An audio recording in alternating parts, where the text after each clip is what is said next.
Welcome back, friends. I'm so happy to be posting another video. I just want to take an opportunity to say hello. Thank you so much for coming back. I have another fun video here planning February. I'm posting this a little bit late, but that's okay. If you're a planner gal like me, I know that you are going to enjoy watching any month being planned and set up. But for this particular month, I was planning February. And during February, I had some insight and I had been praying about how to organize my planner because I wanted it to be productive and I wanted to start prioritizing my faith, but I still want to be able to serve my children and my family and, of course, God. And so I've come up with some ideas on how I want to set this up, and I thought it would be fun to share that with you. So if this sounds like something you're interested, then stick around. Don't forget to hit that like and subscribe button if you enjoy these kinds of videos and comment. Let me know if there's anything in particular you guys want me to film or talk about. I'm more than happy to do that for you.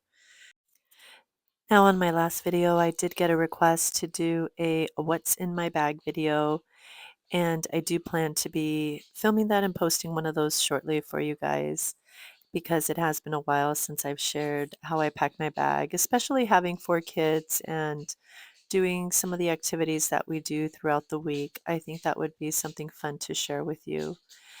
I posted a video a couple weeks ago talking about how for what my goals were for planning in 2026 and that I really wanted to step away from this to-do list mentality. I think that we can very easily get caught up in making a list of all the ideal things that we would like to finish and kind of stamping an expiration date on that list. And if we don't meet all of those things by that expiration date, it kind of leaves us feeling like we failed, or like, wow, I just have so much to do.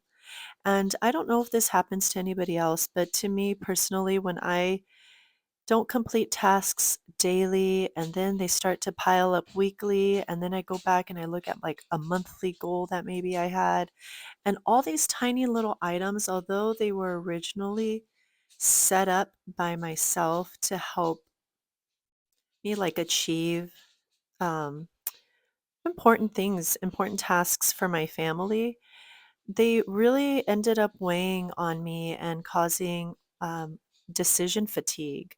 I don't know if you girls have heard about that, but I couldn't really pinpoint what my resistance was to being able to complete these to-do lists back in 2025. And I started to realize that just the idea of knowing I had several things to complete, it really weighed on me.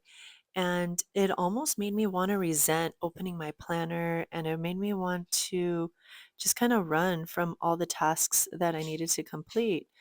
And that wasn't really effective, especially when, you're leading a household and we want to be good stewards of the things that God places in our life.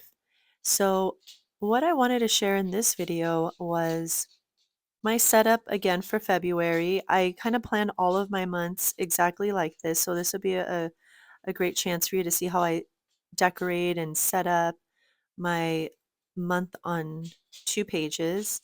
But I think it's also an opportunity for me to talk about how I just want to have a priority mindset.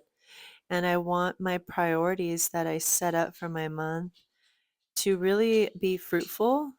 I know that that's more of a biblical mindset. There's no point in me creating or even having a planner if it's not going to provide some sort of fruit in my life. Now, I am doing a voiceover, but what you just saw was one of the stickers ripped. So, I'm going to go off on a tangent here, just heads up, but I'm a huge fan of the planner spot. I have been for years, but recently I haven't been really purchasing very much from the shop because The quality of the way that the stickers are cut has just been giving me some issues, like what you just saw. Like they would split, or they would be cut so deep into the sticker paper that I had difficulty just peeling the sticker off. It would peel off like the underneath paper, and then I didn't have a sticker. So, a lot of the stickers that I'm going to be using on this monthly spread are going to be stickers that I've kind of collected over the last 2 or 3 years from the Planner Spot shop. Now, nothing against her shop. I've loved this shop, like I said, for many years, and a lot of my inserts and printables that I have are from her shop because I just love how easy they print and how clean and crisp and minimal her spreads are. But if I had one complaint, it would be it's like a hit or miss with the way the stickers are cut. But anyways, going back to the monthly setup, um, there's no point in planning, at least not with a paper planner or even like this fancy of a planner, if it's not going to produce some sort of fruit or good result in my life. And when I originally got into planning, it was really just because I enjoyed the aesthetics of how everything looked. I thought it would be fun to have a Louis Vuitton planner and have all these pretty stickers and just kind of have a creative outlet. But over the years, I've learned that it's actually a resource. It helps me organize a lot of the thoughts and ideas that I have in my mind, and it lets me put them down on paper. And there's something nostalgic about actually writing these things out other than just typing them or storing them in notes on my phone. It really makes me think about what I'm writing down and asking myself, is this going to bring good to my life? And is it going to help me improve something? Is it going to help me track something? Um, and so I think that that's a really good reference and a good starting point for 2026. So, what I'm going to probably be showing you guys in my upcoming videos is how I'm kind of building a skeleton routine within my planner. I've rearranged a lot of my inserts and my dividers to create a skeleton where I'm only storing essential information, essential dates, essential lists in my planner. I don't want any of the foo-foo inserts in here anymore that are just taking up time for me to fill out just because it's a really pretty insert. I've kind of done away with all that. And what I would really enjoy doing for you is sharing with you on my next video, kind of doing like a flip through of my planner and showing you that skeleton. And what I mean by a skeleton routine is addressing these top five action steps or actions that are important to me, which is um, having an outline of important dates for an entire year, like birth dates, things that are due, deadlines, those kinds of things. Also, having my monthly spread to the same thing, identify important things. But the rest of my routines and the rest of the things that I want to keep in here are like a universal meals list that I can kind of pull recipes from or meal ideas for my family because I do enjoy, um, trying to eat healthy, well balanced meals that are home cooked for most of the time. And I do enjoy a clean home, a clean environment, an organized environment. And so another reference that I keep in my planner is kind of like a little, not a to-do list, but just like a something I can glance at to remind me of tasks that I want to at some point accomplish in the month, like dusting or maybe an area of my home that I wanted to really declutter or revisit, organize, maybe a small project, like, for example, decluttering or reorganizing or restocking a closet, things like that. Just some quick reference lists.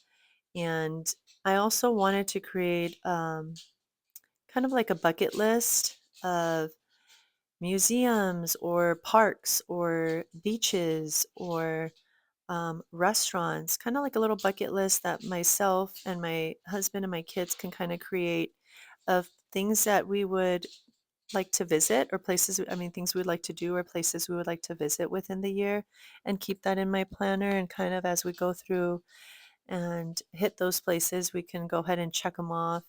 I thought that would be really fun. But all in all, I think what this does is it gets a lot of the information out of my head and onto paper, and I know it's there. And I don't get tired out anymore trying to prioritize or remember things. For those of you that are mothers, or even not mothers, but just very busy women, it's very disappointing when you forget something, such as, like, let's say, Valentine's Day just passed. And let's say you could have, would have put a little bit more effort into maybe giving a gift to someone, or even just setting up a welcoming themed environment for your kids to have fun with. Nothing crazy, nothing over the top, but just something basic, like maybe Valentine's Day cookies or stickers for them, or a Valentine's Day card for your child. Just something small, um, just to acknowledge them and make them feel special. And so there's nothing more that makes me kind of feel like, like I dropped the ball, than when I get to the night before or the day before that special date and I don't feel prepared. And it's mostly because I've had just too much on my mind for that week or that month. And so my goal really with all of this as we go through 2026 is to kind of go through that relearning how to plan effectively process for myself, and then just sharing with you guys everything that I'm learning along the way. And so doing that skeleton for my planner, I think, is going to help me a lot.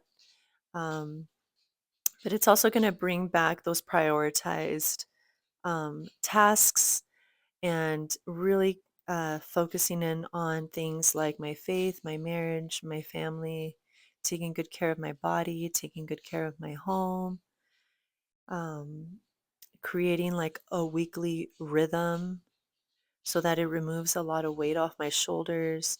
And I think a lot of gals in the planner community can really relate to that, especially if you're on here searching videos that have to do with planning. It's like you're already looking for ideas and ways to improve that process for yourself.